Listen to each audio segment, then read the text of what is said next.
my paper. Your paper? Yes, my newspaper every morning that comes to my house, and you come over and take it and bring it to your house? Your paper? It's 50 cents every day, and I pay for the goddamn paper. I take your paper? Yeah, you take my paper. Why? I don't know why. That's why I'm calling you. I'm trying to find out why the hell you do something like that. Why you know that? Why you know I take it? Yeah, I know you take it. You want me to kick your ass? Why you know I take it? Yeah, you stop taking my paper, otherwise I'm going to kick some ass. Ah! I want you to go get the paper right now and read it to me, because I don't know what the hell's going on in the world, because I don't have a frickin' paper. Motherfucker, shit, paper.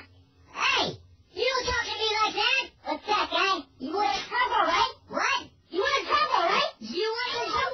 Trouble. If you want trouble, I got trouble. I got trouble right here waiting for you. You bring my f***ing paper home now, and then you'll get in trouble. Yeah. Hey, you know what? You wrap that f***ing paper up back the way it was, and you get it right outside right now. And you know what? I'll mix the letter between yours, and we're gonna tackle taking those down.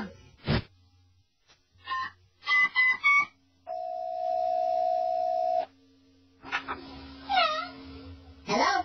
What are you calling? Why are you trying to change your voice? What are you calling? I know who this is. I just want to get my newspaper back on a regular basis, all right? You want a newspaper? Yeah, I want my newspaper back. Yeah, don't come in my house. Hey, I'm tired of playing with you. You don't want me in your house. I'm That not makes in me your heart. Who's coming in my house now? You want me to come over there? Yeah. I'll kick your ass. I'll take my newspaper. Yeah. I can be over there in 2 seconds. All right. All right. Let's wait for you. Okay. Now. Okay, yeah, let's go. Let me know. Okay, you keep the door unlocked and I'll walk right